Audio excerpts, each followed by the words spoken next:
उन्हाळ्याच्या दिवसामध्ये शरीराला थंडावा आणि मनाला तृप्ती देणारं असं थंडगार सरबताची आपण आज रेसिपी पाहणार आहोत।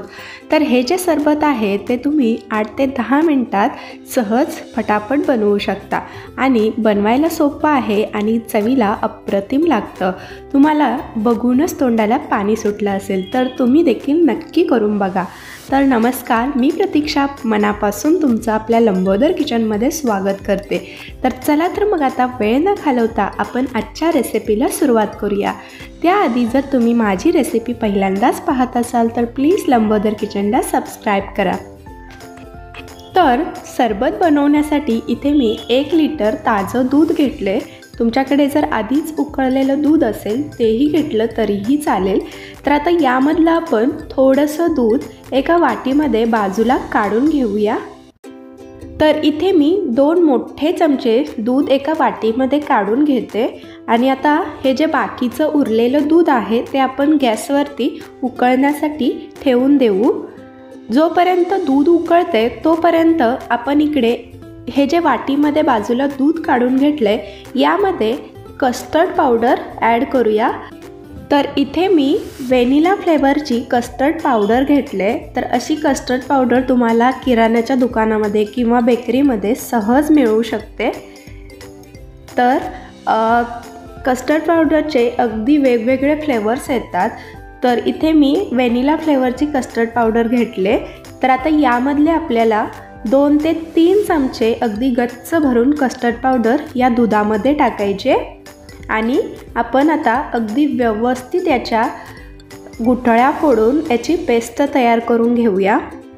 जर तुमच्याकडे कस्टर्ड पावडर नसेल तर काय करायचं, जर कॉर्नफ्लॉवर असेल तर 2 ते 3 चमचे कॉर्नफ्लॉवर घ्यायचं आणि ते अशा पद्धतीने दुधात मिक्स करून त्याची पेस्ट बनवायची आणि त्याला फ्लेवर देण्यासाठी जर व्हॅनिला इसेन्स असेल तर ते व्हॅनिला इसेन्स आपण एक अर्धा चमचा याच दुधामध्ये मिक्स करायचं। तर हे देखील अगदी कस्टर्ड पावडरसारखाच फ्लेवर देतं। तर तुम्ही देखील या पद्धतीने हे नक्की करून बघा। तर इथे बघा मी छान अशी याची पेस्ट तयार करून घेतले, अजिबात यामध्ये गुठळ्या नाहीत। तर आता हे आपण बाजूला ठेवू आणि आपलं दूध जे आहे ते उकळलंय का ते पाहूया। तर इकडे बघा दुधालाही छान अशी उकळी आली गेले। तर एकदा आपण हे व्यवस्थित असं हलवून घ्यायचं बाजूने। तर आता गॅस अगदी मंद करायचा आणि यामध्ये आपण जी कस्टर्ड पावडरची पेस्ट बनवून घेतले ते अगदी थोडी थोडी करत यामध्ये ॲड करू। कस्टर्ड पावडर यामध्ये टाकताना एकसारखं ढवळत राहायचं, नाहीतर खाली चिटकू शकतं। तर इथे बघा मी सुरुवातीला अगदी थोडंसं आणि आता अगदी थोडंसं यामध्ये कस्टर्ड पावडरची पेस्ट टाकते, म्हणजेच मी 2 बॅचमध्ये कस्टर्ड पावडरची पेस्ट ॲड केले, यामुळे गुठळ्या होणार नाहीत। तर आता हे आपण एकसारखं हलवत 3 ते 4 मिनटं हे चांगलं शिजवून घेऊया, त्यामुळे याला दाटसरपणा येईल। तर इथे मी आत्ताच काही काजू आणि बदामाचे तुकडे देखील घालते, ते दुधाबरोबर चांगले शिजले जातील। तर अगदी मंद गॅसवरती आपल्याला हे दूध उकळून घ्यायचं आहे। तर हे जे सरबत आहेत बनवायला अगदी सोपे आहे, तुम्ही याला शेकसुद्धा म्हणू शकता।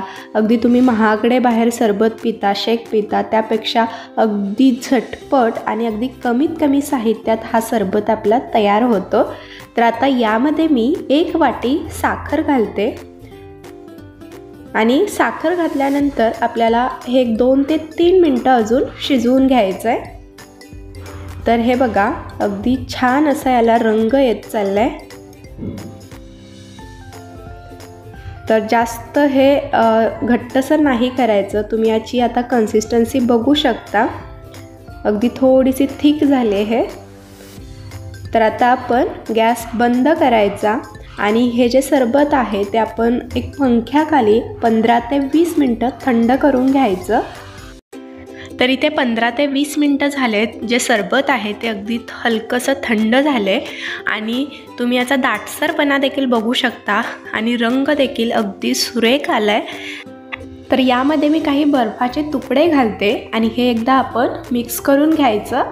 तर हे जे सरबत आहे ते तुम्ही असंच थंड पिऊ शकता किंवा तुमच्याकडे जर वेळ असेल तर तासाभरासाठी फ्रीजमध्ये देखील ठेवलं तरीही चालेल। त्यामुळे ते छान असं थंडगार होईल आणि त्याची जी चव आहे ती अप्रतिम लागते।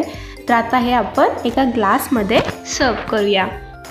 तर आजचा माझा हा व्हिडिओ तुम्हाला कसा वाटला हे कमेंट करून नक्की सांगा। व्हिडिओ आवडल्यास लाईक आणि शेअर करा आणि अशाच नवनवीन रेसिपीजसाठी लंबोदर किचनला सबस्क्राईब करायला देखील विसरू नका आणि पुढे जे बेल आयकॉनचं बटन आहे ते देखील दाबा, कारण जेव्हा कधी मी माझ्या रेसिपीज अपलोड करेन त्या सगळ्यात आधी तुमच्यापर्यंत पोहोचतील। पुन्हा भेटू अशाच एका नवीन रेसिपीसोबत, तोपर्यंत धन्यवाद।